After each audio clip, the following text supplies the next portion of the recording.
Duet atraktivne Splićanke i Mostarca s beogradskom adresom proglašen je balkanskim hitom i prije nego je snimljen, a u samo nekoliko dana od objavljivanja željno iščekivanu pjesmu na prostoru cijele regije na jednom internet servisu pogledalo je gotovo 100.000 ljudi. Ja sam dobio jedan poziv od Tončija Kuljića i naravno na moje zadovoljstvo odmah sam to prihvatio. Prvo što je moja draga kolegica meni omiljen pjevač, znači dopada mi se i kako pjeva i kako izgleda i sviđa mi se taj splitski šesni temperament. Vidi na što život sliči, kako možeš sada ići, jedrenjakom bez jedara.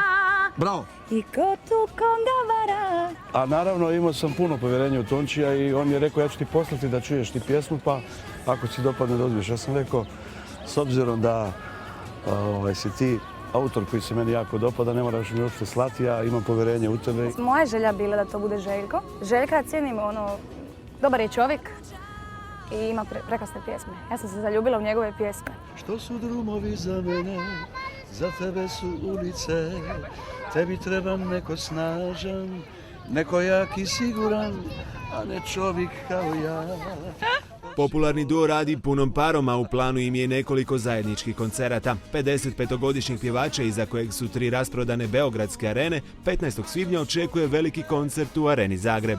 Pa imam prijatelj Zagrebačke arene, imam koncert u Zenici, u areni, Zeničkoj areni koja negdje, mislim, 12.000 ljudi prima. Eto, tu će Jelena biti sa mnom na tom koncertu i naravno čeka me ono što mi je možda sad i najveći zalogaj u mojoj karijeri.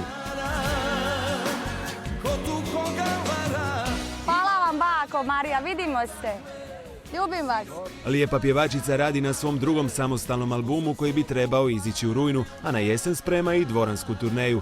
Privatni život pak već godinama čuva od očiju javnosti. Mediji su je prošli tjedan povezali s 3 godine mlađim Korčulaninom, što je opovrgnula. Ja se nikad nisam previše obazirala, naravno meni su spajali sa mnogima. Evo i prošli tjedan su me spojili sa jednim dotičnim gospodinom. Ali ništa, evo ovako. Baš me briga. Baš me briga, nek se piše, ja se ne želim nervirati, za brak i djecu ima još uvijek. Ima vremena, mlada sam. Tako. Jele dobro radi, ona ide u stvari gdje srce vodi. Nju će tako život dovesti do njenog princa, do čovjeka njenog života i naravno da mu rodi sinovi i kćeri. 32-godišnjoj pjevačici toliko su dosadila naklapanja o njezinim grudima da je beogradskoj voditeljici dopustila da je opipa poprsje pred kamerama. Sam me pitala je li su prirodne, ja sam rekla, jer mi ne vjeruš. Pa ljudi pitaju pa ne vjeruju, mislim da su ti možda da su stavila nešto. Onda sam ja rekla nja, aj ti meni, probaj to ti. Prirodno, aj ti meni. Samo malo bolji grudnjak. I to je to. Ma da.